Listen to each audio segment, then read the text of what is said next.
Hi book lovers, welcome back to my channel. I'm doing my September wrap up today. I read 28 books last month. It was a pretty good reading month. Lots of good books, a new favorite series for me. So let's just jump into what I read. The first book that I read in September was House Rules by Ruby Lang. This is book 3 in her Uptown series. I've only read book 1. Book 1 is okay, I liked it, gave it 3 stars, but this third book was a lot better. I gave this one 4 stars. This one was the one that I really wanted to read the most because it's a second chance romance and it's the roommates trope. Our ex-husband and wife are living together again in order to save on rent money in New York City. I really enjoyed Simon and Lana's second chance romance. It is fairly low drama but still got a little bit of angst, which was perfect for me. I mean, these two haven't seen each other in 17 years since their divorce, and now they are roommates and living together in the same apartment. There is a ton of forced proximity, lots of good chemistry. You can clearly tell that these two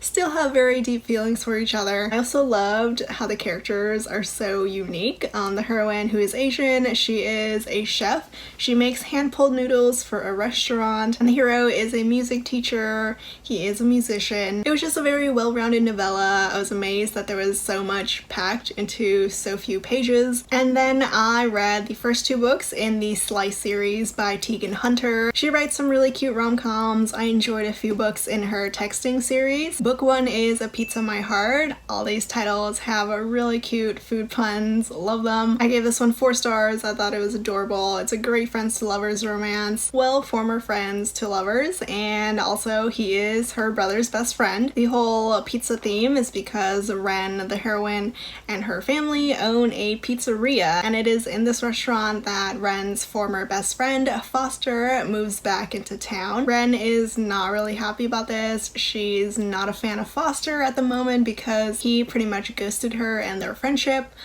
For 4 years. She hasn't heard from him since, but what the heroine didn't realize was that Foster was actually in love with her, in love with his best friend, and just couldn't stand by and be friend-zoned anymore and left her. I mean, it's no excuse to ghost a best friend, but that was his reason. And now he's back and hotter than he was before. There's a lot of great chemistry, a lot of fun, cute banter between them. I just had a really fun time with these two. I love friends to lovers. I love when main characters have history together, and Ren and Foster have a lot of history. And then I read book 2, which is I Need You Tonight. The hero here is Ren's twin brother, Winston, who was basically a lazy pothead in book 1. I wasn't all that excited to read about Winston just because I wasn't a fan of his character in book 1. He grew on me a little bit by the end of his book, but I never really fell in love with his character, and I didn't really love the heroine's character either. I'm giving it around 3.5 stars. I didn't like it quite as much as the first book. The heroine here is Drew, who is Ren's best friend, so this one is another kind of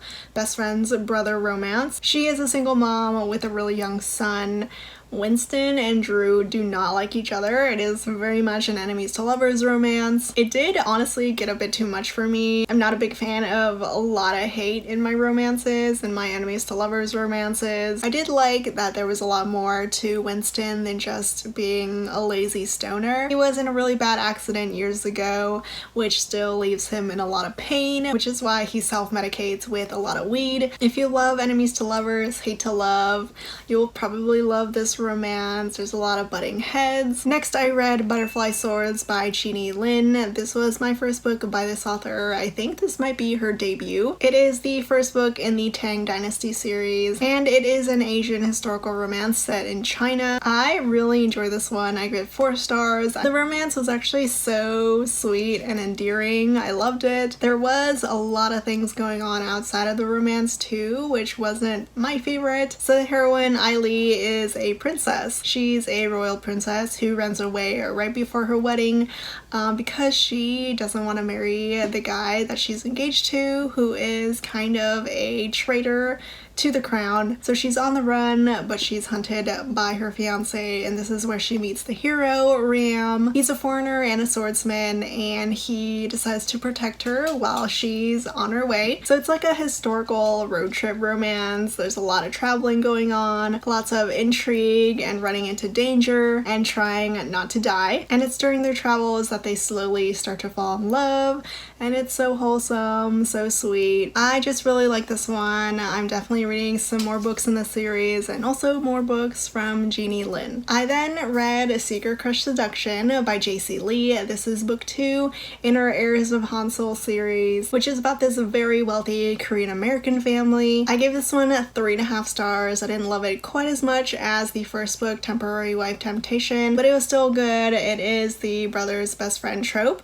I'm reading a lot of those lately. Here we have Adelaide, who is the heiress to the family company. She's a fashion designer, but during her younger years, she was a bit of a wild child. So now her grandmother is a little bit hesitant to let her in to work for the family company. To prove that she has what it takes, Adelaide is partnering up with her brother's best friend, Michael, who also does PR for the company. They're working together on this charity fashion show to hopefully make it a success and show Adelaide's grandmother that she can work for the family company. There's a little bit of forbiddenness to this romance, with Michael thinking that he shouldn't be with Adelaide because he is her brother's best friend. There's a lot of good chemistry. I do wish there was a little bit more steam to this one, but I mean, it was still good, just not quite as good as book 1. Next, I read one of my most anticipated reads of the year, and one that was so hyped, and that is The Roommate by Rosie Danan. Honestly, I was so excited for this one ever since I heard that the hero is a porn star. I have read and loved a couple porn star romances in the past, so I had high hopes for this one, and The Roommate definitely met my expectations. I enjoyed this one so much. This one I'm giving 4, maybe 4.5 stars. It was just a very feel-good read. It made me so happy just reading it. This was definitely one of my highlights of September. It was so much fun, so good. So about the book, besides the fact that it's a porn star romance, the heroine Clara is a socialite. She's from a very wealthy New York City family, and she strikes out on her own for the very first time by following the guy that she's been in love with her entire life, but he ends up leaving her to her own in this one apartment. So now Clara is by herself all the way across the country with a random roommate. When they meet though, Clara has no idea what Josh does for a living until her aunt tells her to Google up her roommate, and that's when Clara finds out that her roommate is none other than Josh Darling, a very famous porn star. Josh is the biggest sweetheart of a hero. He's like a golden retriever, just so eager to please, so sweet and so adorable. I love him. Clara is very awkward, very endearing. If you love quirky heroines, she is a great one. They form a really great friendship at first, but then sex gets involved when Josh learns that Clara has never had good sex, and this just offends him, so he needs to rectify that situation and give her the best sex of her life. They are just so hot and fun together. The book is very sex positive. There's some great discussions about sexuality, about sex workers, the sex industry. It was just a fantastic read. I highly recommend it. And then for some more smut, I ended up reading 3 Jessica Kane novellas. She's been releasing so many novellas lately, like 2 to 3 releases a month, which is fantastic for me. I love her. The first one she released in September was Stepbrother's Secret, and yes, it is a stepbrother romance. Here we have a governor for a hero, but of course, falling in love with your stepsister, being with your stepsister is just the biggest scandal ever. But being a Jessica Kane hero, he'll do anything to have the heroine. I gave this one 3 stars. It's not my favorite from Jessica Kane, but it was still fine. And then I read King Sized, which is another one of her thick hero romances. I like this one a lot more. I gave this one 4 stars. Her thick hero romances are a lot sweeter than her typical ones. This one is also kind of historical. It's set in this kingdom with a king and queen, and the heroine is the new queen of their kingdom. The hero, Rex, our plus-size hero, is one of her soldiers. He actually signed up to be a soldier the first time he ever laid eyes on the queen when she was a princess. It was really hot, really cute, and just a really good novella. The third and last book that I read from Jessica Kane is called My Husband, My Stalker. I also enjoyed this one a lot. I gave it 4 stars. We have a hitman hero who who, when he sees the heroine on TV for the first time, becomes utterly and completely obsessed. So of course he ends up stalking her and moving right next door to her. The heroine, though, has just been through the biggest trauma of her life after being kidnapped. She meets her new neighbor, though, an insurance salesman, and slowly starts to fall in love, not knowing exactly who this salesman is. I thought it was hilarious that the hero pretended to be an insurance salesman of all things, but it was great. It was a great novella. If you love Jessica Kane, you definitely don't want to miss this one. Next, I finally caught up on the latest Guild Hunter book, Archangel's War. This is book 12 of the series. We're back with Elena and Raphael. I actually started this one last year as an arc. I read about half of it, put it down, and just completely forgot to ever pick it back up. Not that it was boring or anything, or that I wasn't liking it. I just had to focus on some other stuff, but I finally finished it and I just love being back in this Guild Hunter world. I give this one 4 stars. We're back with the whole cascade, leaving everything a mess.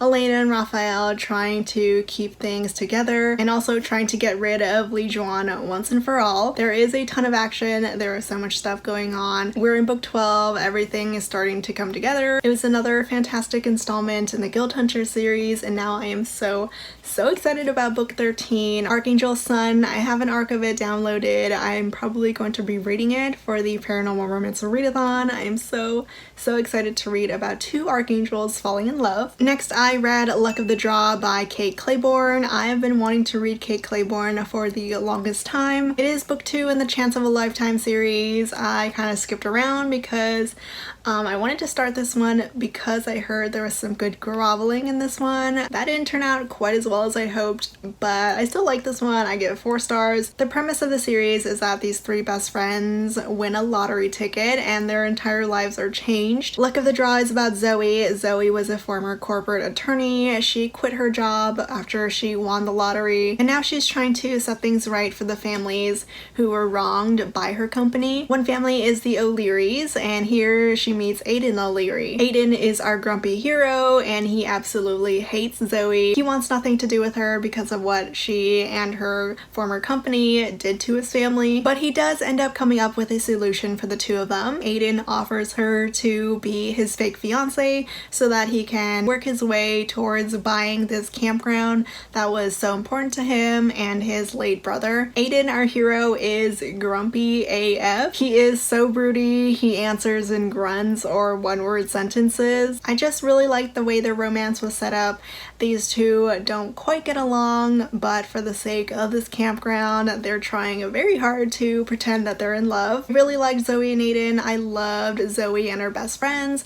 That whole girl friendship was amazing. Sadly, it wasn't as angsty or as grovelly as I was expecting it to be, but it was still a great read, and I'm so glad I finally got to read this author. And then I read Bending the Rules by Christina C. Jones. This is the 3rd and final book in the Wright Brothers series. This book is a former friends to lovers romance. I just really love that it was set in the publishing world. Our former best friends are Justin and Tony. Tony is a publisher. She owns a publishing company. Justin is this very famous author. He's a best-selling author and a single dad. And now these 2 reunite after 2 decades of friendship and almost a decade of no communication in between. I gave this one a 3.5 stars. It could have been a 4, but I just wasn't a big fan of the miscommunication here. But otherwise, it was a really hot friends to lovers romance. I love that the hero is a single dad. There's a lot of back and forth, a lot of push and pull. Tony still holds a grudge over what Justin did, but Justin is just too charming and charismatic for her to hold back from him. Like the other books, though, it does end a little bit too abruptly. Everything gets solved and wrapped up a little bit too neatly and too quickly for me. And then I read Baby Maker by Pete Angelico. I've been wanting to read more of Pete Angelico ever since I discovered her last year. This one was okay. I give it 3 stars. It's a baby romance, a pregnancy romance. The hero Dane is a former NFL player. He wants a baby. The heroine is Stella. She wants to focus on her career, but she does want a baby. Neither are the marrying type, so these 2 form the perfect agreement for each other and try to make a baby together. Both of them are a little dumb and clueless when it comes to love. I never really fell in love with their characters. Dane's accent in the audio just wasn't working for me, but it was an entertaining audiobook while I was listening to it. It just isn't a story that I'll be remembering remembering all that well. And then I read Naughty Brits, the anthology with Sarah McLean, Sophie Jordan, Louisa Edwards, Tessa Gratton, and Sierra Simone. I'm giving this anthology overall 4 stars, but I didn't technically read all the stories in this one. I read 3.5 stories out of the 5 available, and my favorite definitely has to go with the Sierra Simone one. So the first story is Sarah McLean's, her very first contemporary story. Hers is called A Duke Worth Falling For. I'm giving the story 4 stars. It was really cute. The heroine is a photographer, and after her career is destroyed, she goes off to the British countryside, and that's where she meets our hero, who she thinks is a farmer but is actually a duke. This was great. I always enjoy secret identity plots. I really liked how Sarah McLean wrote a contemporary, and I definitely want her to write more of them now. The second story is Sophie Jordan's Better With You. I gave this one 3 stars. It's a bodyguard romance with an author heroine. She needs some protection during her book tour in the UK. I wanted to love this one more, but it just felt very average for me. I never really connected with the heroine all that much, but it was still okay to read. The third story by Louisa Edwards was the one that I kind of skimmed over. This one is called Not a Bad Boy, and I love the meet cute here. We have a heroine who gets run over by a famous Hollywood actor and his adorable dog. If you've ever fantasized about falling in love with a movie star, this short story is pretty much that. The one I skipped over was Tessa Gratton's Songbird. I'd never read this author, and I just wasn't really feeling the blurb for her novella. The last one is Sierra Simone's Supplicant, the one that I was most looking forward to besides Sarah McLean's. This one is a second chance romance, and it was honestly like Sierra Simone knew what I wanted in a second chance romance. I loved it. I'm giving this novella 5 stars. It was amazing, so perfectly angsty, so steamy like Sierra Simone usually is. It is so emotional. We have a heroine who is left at the altar by the hero who was her professor at the time. They run into each other again during this party where she's working at. In church, the hero has a lot of explaining to do. I just loved it. I love the emotion. I love the intensity. It was so gripping, so good. We have some groveling on his part. We have a hero who's not about to let the heroine out of his life again. Sierra Simone is just a fantastic writer. I love her.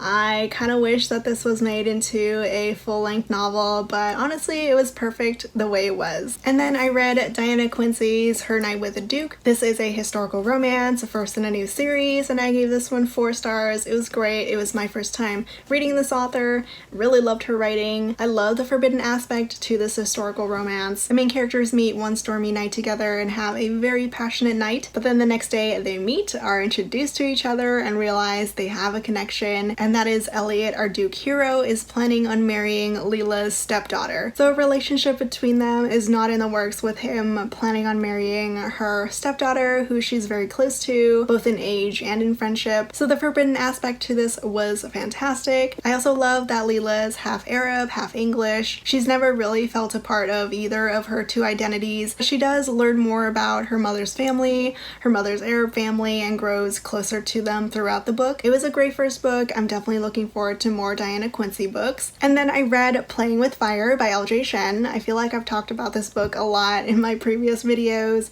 but I really liked it. I give it 4 stars. It was definitely an improvement on the last 2 books that I read from her. It is a new adult college romance. We have a scarred heroine who keeps to herself, is a bit of a loner, and of course the hero is the popular bad boy on campus who is also an underground fighter. These 2 have both experienced some heavy traumas in their past, and they both connect over their loneliness. They end up working together, becoming co-workers at a taco food truck on campus. They become frenemies. They do not get along at first. They don't hate each other, but they definitely don't like each other, but then slowly a reluctant friendship starts to form, which I thought was great. I love the banter. I love the back and forth between them. It did take me a little while to warm up to Grace and West's characters, but by the end I really enjoyed them, and I even almost cried when West's tragedy was revealed. It was so sad, so heartbreaking, so just prepare for that. Otherwise, this was a really good new adult romance. I love college stuff. I think this might be LJ Shen's very first college romance. I could be wrong, but I would absolutely love if she wrote more of them. This next one I feel so dumb about because I actually read it a long time ago, back when I read the ARC, and I just completely forgot that I ever did read it, but I listened to the audiobook of The Power by Jennifer L. Armentrout Armentrout. The audiobook was a 4-star listen, but back when I read it for the first time, I apparently gave it 5 stars. Totally forgot I did. I almost forgot I even owned the paperback, and I have it signed by JLA and the cover model. I listened to this thinking that I never read it, but I did. But it was nice that I reread it because I completely forgot what happened, and then I ended up reading the rest of the series too. So The Power is book 2 in her Titan series, which is her new adult fantasy romance series. It's all about the Greek gods and the Titans. I loved the first 2 books when I first read them, but I'm not quite as into them the second time around. It probably has to do with the audiobooks because I just am not a big fan of the hero's accent. He's Greek, so the narrator does his accent, but I'm just not into it, and it kind of brings down the listening experience just a little bit for me. In the second book, Josie and Seth are falling more in love. The Titans, who are the bad guys, they are trying to get rid of them. Alex and Aiden from the Covenant series are back. It's a very entertaining read, lots of action, a bit steamier than some of her young adult stuff, but I just didn't love it quite as much as I did the first time I read it. And then I read one of my new favorite series this year, and that is the Grip series by Kennedy Ryan. Honestly, these are the books that I'm most excited to talk about in this wrap up. The series overall is 5 stars for me. I loved it so much. I love Bristol, I love Grip, and that's mainly due to book 2. Still, that book was perfection. But the prequel, Flow, I gave 4 stars. Grip, I gave 4 stars as well. And then Still is the final book of the series, which I gave 5 stars to. Flow is the prequel novella taking place 8 years prior to present day. They are babies. Bristol is in college. Grip is working his way into the music industry. This is actually my second time reading this audiobook. I read it a couple years ago, but then I decided to reread it again just so I could prepare for the rest of the series. It's a great novella, so sweet. It's the beginnings of Grip and Bristol falling in love for the first time when they meet in Los Angeles. They spend a week together and honestly start to fall in love. There is so much packed into this novella. I'm just always amazed at Kennedy Ryan. Her writing is brilliant, and I feel like it really shines in the series because of Grip's music, his rap lyrics, his poetry. It is just amazing. So Flow is them falling in love for the first time, but by the end, something tears them apart. And then 8 years later, we have the start of book 1, Grip.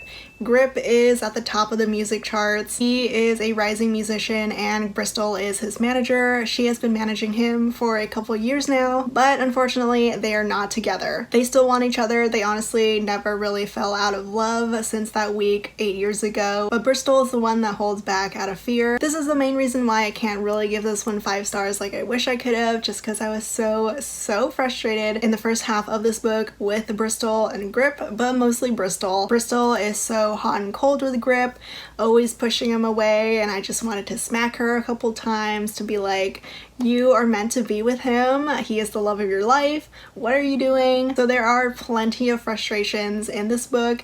Luckily, it's just in the first half of this book. I almost wanted to stop reading, like DNF this one, but I trusted Kennedy Ryan and I knew she would not do wrong by me, and I'm so glad I stuck through it because the series is absolutely brilliant. Definitely a must read. If you haven't read these books yet, I highly recommend it. They are so good and still honestly so relevant today, especially with Black Lives Matter. So Grip book 1, super angsty, super frustrating, but once you get into the second half of this book and Bristol pulls her head out of her ass, these two are absolute perfection together. The ups and downs of this book was truly wild. I was just experiencing all the emotions. It was just a great book, but it has nothing on Still book 2. That book was everything to me. I loved it so much. I even cried during it, and that never happens. And I cried out of happiness, and that happens even less. So Grip does end on a happily ever after. Like, you could read Grip as a standalone perfectly fine. You don't need to read the sequel at all, but like if you skip it, you are missing out on so much. I know Charles from Books on Stereo is gonna at me for this, but no, you need to read Still. It is the perfect conclusion to Grip and Bristol's story. Just so amazing. It really takes some talent to write like a full-length book about characters who are already together and just make you fall in love with these characters all over again. You can truly feel the love and passion in these books, how Grip and Bristol are truly soulmates. So the part that I cried over, it's during Grip's vows.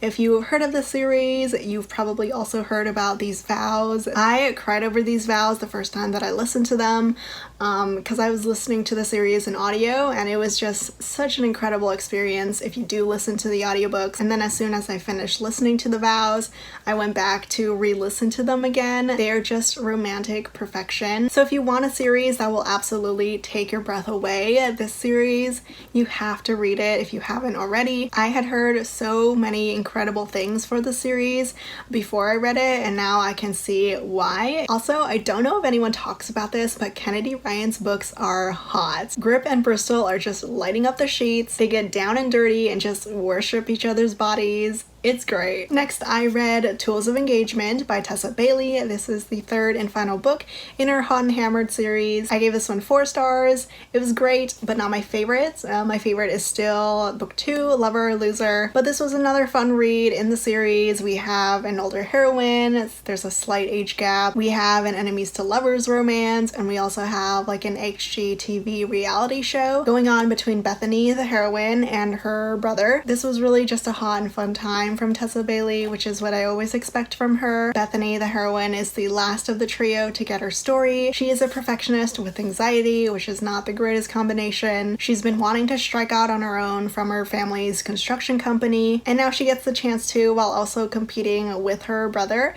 to see who can do the best renovation. And alongside her is her enemy Wes, who she cannot stop arguing with, but also can't stop lusting over. Wes is in his early 20s, but he now has guardianship over his young niece, which is not how he expected his life to turn out. But Wes and his niece Laura are just adorable together. I love them. Wes and Bethany's romance is just really cute and charming. It's nothing mind-blowing, but it's still really entertaining, very feel-good, and if you love anything HGTV related, this book is perfect for you. And then I read The One That Got Away by Karina Halle. This is a standalone book, but it is a spin-off of The Forbidden Man, which itself is also a spin-off of Love in English. Those two are two of my favorite books from Karina Halle, so I had some very high expectations going into this book. I was also so excited to finally read Luciano's book, who was introduced in The Forbidden Man, and it was a second chance romance, which is perfect for me. I gave this one 4 stars. I didn't quite love it as much as those first two, but it was still a really great read. Pretty angsty, lots of ups and downs. The setup of the second chance romance is a little bit different than what I was expecting, because it starts off 7 years ago, where Luciano and Ruby first met, and continues on chronologically from there. It doesn't actually start from present day. We only get present day maybe in the last 30% of this book. So that whole thing wasn't really my favorite. I would have preferred to have more chapters set in present day to see Luciano and Ruby fall back in love. But we do get Luciano and Ruby's full romance in its entirety when Ruby moves to a completely different continent, meets Luciano in Portugal, and it's there they begin their forbidden romance. It's forbidden because Ruby is technically dating Luciano's brother. It's a very casual relationship, and nothing really happens between Ruby and Luciano while she's with his brother until the end. They do still develop feelings for each other, and that makes it the whole forbidden thing. It's a soccer romance as well. Luciano is a famous soccer player. This book was just a very addicting read. I read it and finished it within a day. Next up, I read One Dance with a Duke by Tessa Dare. This one was one of her older books. It was published 10 years ago, and I am so shocked, but I did not like this one. I gave it 2 stars. I was honestly so bored with this one. I just never fell in love with the characters. The hero got on my nerves. He is so crazy horse obsessed, and that's pretty much all I can remember from his character. So One Dance with a Duke is the first book in the Stud Club series. The Stud Club is this very exclusive club that the hero is a part of. There's only 10 members. Amelia, the heroine, becomes involved with Spencer, the hero, when she finds out that her brother owes a very large debt to Spencer, and here they make a deal with each other, and this is when the marriage of convenience part comes in. But I just sadly couldn't get myself into the story at all. I was so bored with the characters, with the story. It was just a very underwhelming read for me. Next up, I read The Royal Rogue by Karina Halle. I finally finished up the Nordic Royal series. I gave all of the books in the series 3 stars except for The Nordic King, which was a 4-star read for me. That book for sure was my favorite, but the rest of the series was so very average for me. I wish I could love it more, but this one also was another 3-star read. We have Prince Orlando of Monaco, our hero, who is pretty much the classic man whore. The heroine is Princess Stella of Denmark. She is a divorced single mom. She's not a fan of Orlando when they first meet, but soon enough she falls into bed with him and they carry on this steamy affair, which leads to a surprise pregnancy. So this was a 3-star read. It was okay, very average. I never really loved these main characters. The romance was pretty sweet, I guess, but things just moved at a really rapid pace. Like, she falls into bed with him quickly and then she's pregnant and then they're all of a sudden in love. And then I read Out of Love by Julie Ann. This is a standalone. It is a college romance with some romantic suspense. I love this one. I give it 4 stars. I loved Livy, the wild child heroine. She's on her own for the first time in college and she is just doing the most with her freedom. It's the start of a new school year,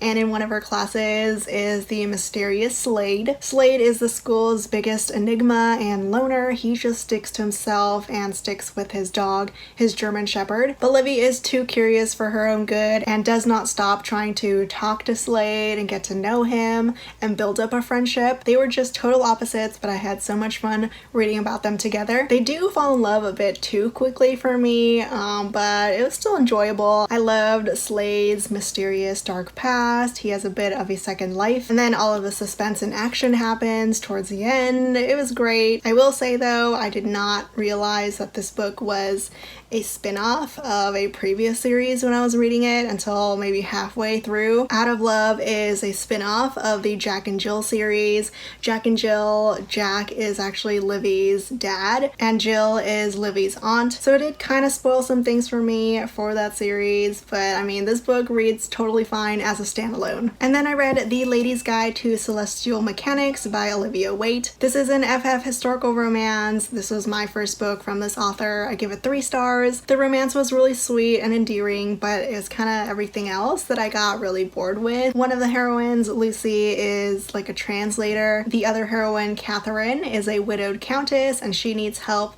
with some translations, and Lucy unexpectedly shows up at her house offering to help her translate this French astronomy text. We have some very sciencey mathematical heroines, which I really loved reading about, but I really wanted the story to focus a bit more on the romance than everything else. There's just a lot going on with them trying to fight the patriarchy in the science field that it dragged the story too much for me, but I did enjoy the romance. They were just so happy and lovely together, but still it was a good first book in the series, first book by this author for me. And then I read one of my most anticipated sequels of the year, and that is Famine by Laura Thalassa. This is book 3 in her 4 Horsemen series. It's a fantasy romance series all about the 4 horsemen, and of course this 3rd book is about famine. I gave this one 4 stars. It was still really good, but definitely not my favorite of the series. I really love the dynamic between our main characters.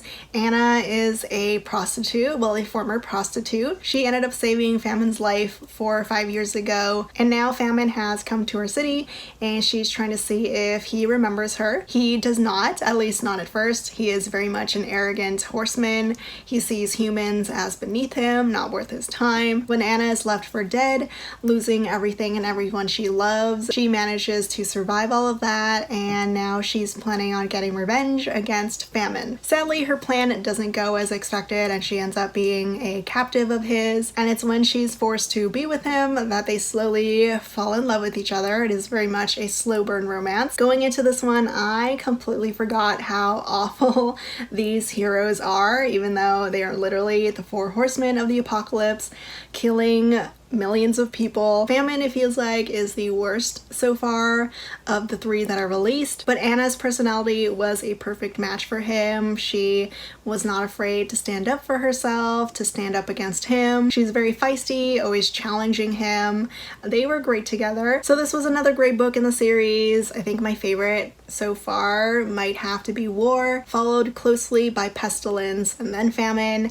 But I mean, everyone is excited for Death, and I'm pretty sure Death is gonna be everyone's favorite. And then the last book that I read in September was The Chateau by Tiffany Rice. This book is part of the original Sinner series, all about Kingsley. It could read fine as a standalone, I think. It's a glimpse into Kingsley's life as a young 20-something-year-old during his time as a secret agent for the French military. It's a complete story, but no romance, and Tiffany Rice is one of the few authors who could make me read a book with no romance. So Kingsley is a lieutenant, and his latest assignment has him trying to get his commanding officer's nephew out of this strange cult. It's a sex cult with BDSM, and Kingsley makes his way into it. He gets into the chateau, he meets the madame, and he's brought into this cult where women reign and men are pretty much their slaves. If you've read the original Sinner series, then you know who Kingsley is. He needs no introduction, but if you're new to the series, Kingsley is our very passionate Frenchman. He's charming and so very dirty and just so entertaining to read about. I love him, even though I've always been Team Nora in the original Sinner series, but I'm just so happy that Tiffany Rice has been writing more in this series. I love it. It is my top favorite erotica series ever. It is so very unique and different. I just have one more book left after this one, The Priest, that I need to read before I'm all caught up. That is it for my wrap up for September. I read 28 books. It was a great month. Again, the Grip series was my highlight of September. So good. Let me know if you've read any of these books or any of these authors. I love chatting with you guys in the comments. As always, links for everything will be down in the description below. Thank you so much for watching, and I'll see you all next time. Bye.